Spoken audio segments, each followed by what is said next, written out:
Hello YouTube. Let me present to you very interesting comments from Vladimir Logovsky, expert analyst and commentator of Komsomolska Pravda, Russian newspaper, well liked by Russian leaders and well connected. I have known Vladimir since about 1990 or 1991. We exchanged UFO research information and ideas about Soviet and later Russian ufology. At that time, he still worked at another Soviet publication and dedicated himself to the research of UFOs. He brought forth very interesting information, never previously available in public in the USSR. Well, in the summer of 1950, the American physicist Enrico Fermi was drinking coffee in the dining room of the Los Alamos laboratory, the one where the atomic bomb was created. The Nobel laureate was accompanied by Edward Teller, Herbert York, and Emil Konopinski, no less renowned physicists, who assured their colleague that there are many highly developed extraterrestrial civilizations in the universe. Where are they all? Fermi asked. This rhetorical question was later called the Fermi paradox. A quarter of a century later, American astrophysicist Michael Hart gave the paradox its modern look. If there are advanced alien civilizations in the universe, they should have reached us millions of years ago. And no one, as Fermi rightly pointed out, is in sight. Why? Is there no one out there? Today, the situation has become even more paradoxical.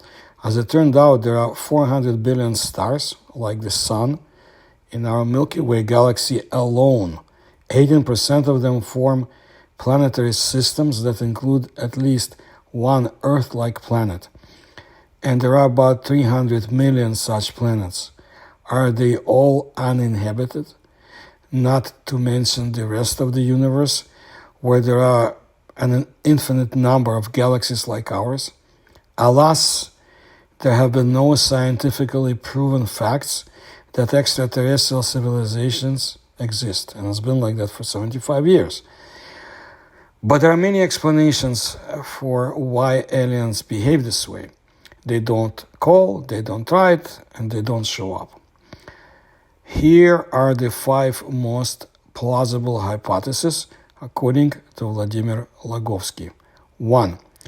They consider Earthlings to be more stupid than themselves. Israeli astrophysicist Amri Vandel from the Hebrew University believes that our civilization has not yet entered the so-called era of contact. It has not reached a sufficient technological level. It is of no interest for more developed siblings in intelligence or intelligent siblings who see no point in wasting resources on communicating with us, who are primitive in their understanding. The aliens allegedly make arguments about our backwardness out of those electromagnetic signals that we have been consciously and unconsciously sending at the speed of light in different directions since 1895. The bubble of humanity is a sphere, the outer boundary of which was the first radio transmission in the history of the Earth, which today has reached a diameter of 260 light years. Aliens living somewhere within this sphere probably also catch terrestrial TV shows. That is, they understand what we are like. 2. They are fools themselves. Astronomer Dimitar Saselov, a professor at Harvard, believes the opposite among the siblings in intelligence. This is how we refer to aliens in Russian, one of the ways. There is no one smarter than Earthlings.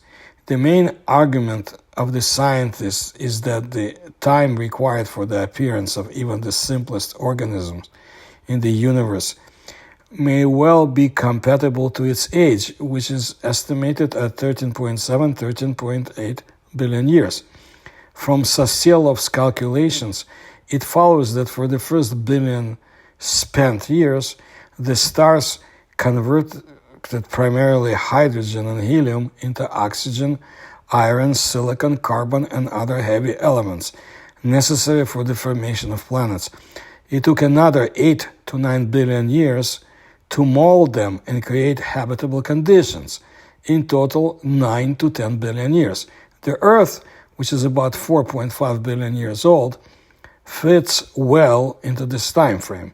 Therefore, it is possible that it became the first planet where life originated, and if so, then we are the first intelligent beings in the universe, and therefore the smartest.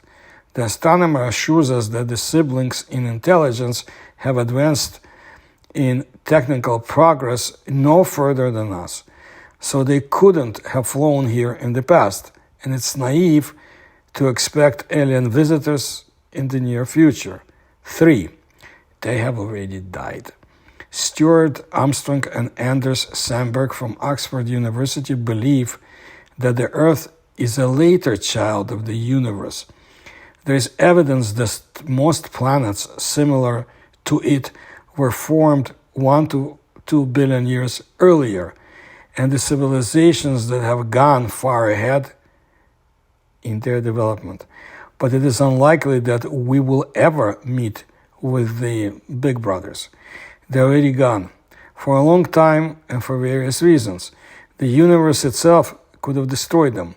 Eerie evidence of past tragedies has been discovered by astronomers led by J. Fermi from the University of Leicester. Scientists have studied white dwarfs. Over time, all stars the size and mass of our sun turn into them.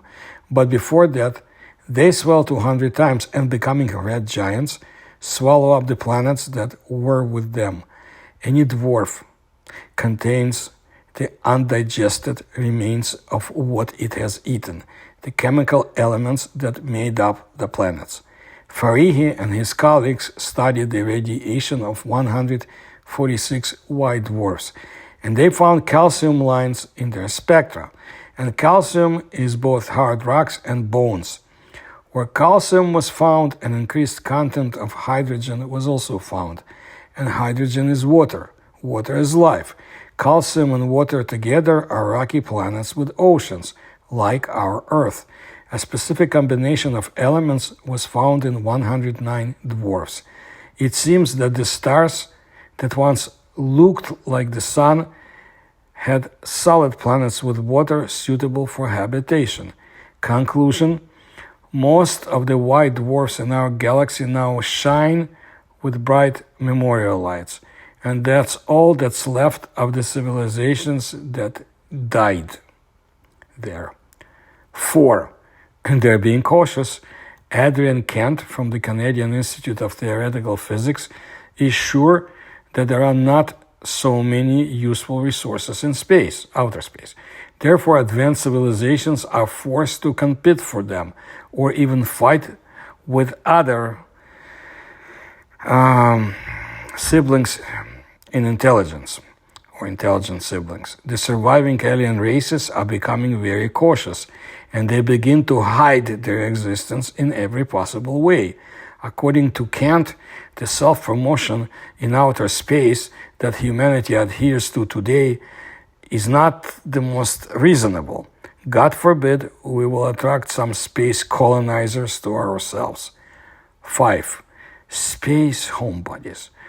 For all the time of their existence, Earthlings have not even reached Mars yet, and the moon has not been visited for a long time. After all, so far there is enough of everything on our home planet, including space. And this does not force us to actively explore outer space. According to some scientists, other civilizations are developing similarly, and they also stay at home. Dr. Reginald Smith of the Boucher Franklin Institute, USA, also complains about the extremely low, in his opinion, density of distribution of extraterrestrial civilizations in outer space. The doctor calculated the average density required to establish contact between at least two sentient siblings in space. He took as a basis the time of active life of an intelligent civilization, the period during which it broadcasts into outer space.